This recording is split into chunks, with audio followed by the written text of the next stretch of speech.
பிரணவநாதம். புத்தபர்த்தி ஒரு திவ்யக்ஷேத்திரம். அதன் சுற்றிலும் பரவியுள்ள மலைகளும் அமைதியான சூழலும் புராணத்தில் கூறப்படும் ரிஷிகள் தவமிருந்த இடம் போலவே இங்கு மனதை வருடுகிறது. அந்த நேரம் பிரம்ம முகூர்த்தம் அதிகாலை.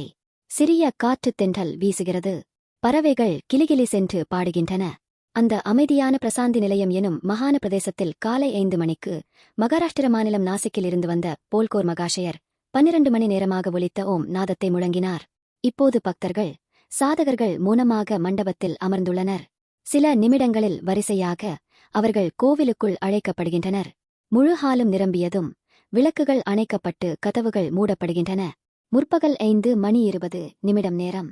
அப்போது ஒரு மண்டல சத்தம் கண்டமுரசு போல ஒலிக்கிறது. உடனே பக்தர்கள் ஒரு மனதுடன் அமைதியான சுருதியுடன் ஓம் என்ற பிரணவம் நாதத்தை உச்சரிக்கத் துவங்குகிறார்கள்.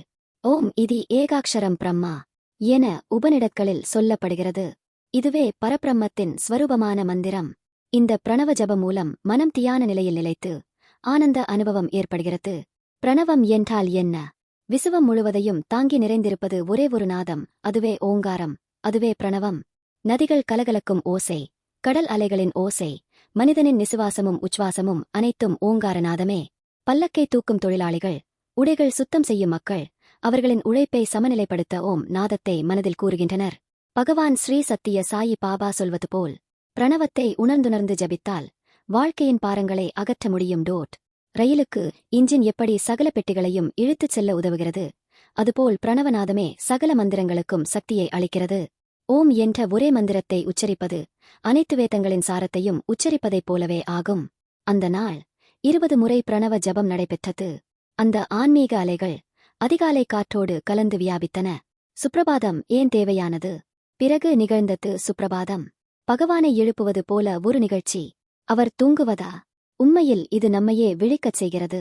பகவான் நம்முள் உள்ள ஹிருதயவாசி என்ற உண்மையை நினைவுறுத்துவது.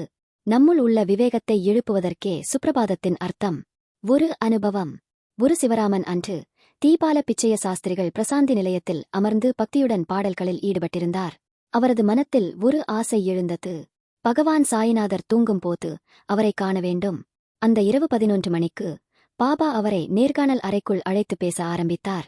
அவருக்கு தெரியாமலே 1 மணி நேரம் கழிந்தது. சற்று நித்திரை ஏறியது. பாபா சிரித்தவாறே கேட்டார், பிச்சைய சாஸ்திரி, நான் தூங்கும் போதே பார்க்க நினைத்தாயா? ஆனால் நீயே இப்போது தூங்குகிறாயல்லவா? அவர் அதிர்ச்சியடைந்து என் மனதிற்குள் வந்த எண்ணத்தை பாபா எப்படி அறிந்தார் என்ற பயத்தில் உறைந்தார். பாபா சீராக சொல்லினார், நான் நித்திய சைதன்யமூர்த்தி. நான் தூங்கும் ஒருவனல்ல. நான்தான் நித்திய ஜாக்கிரத நிலையை ஒளிரும் பரமாத்மா. இதுதான் பிரணவநாதத்தின் திவ்யம். ஒரு ஓசை. ஓம் ஆன்மீகம், அமைதி, ஞானம், பவத்ராணம் அனைத்தையும் தந்திடும்.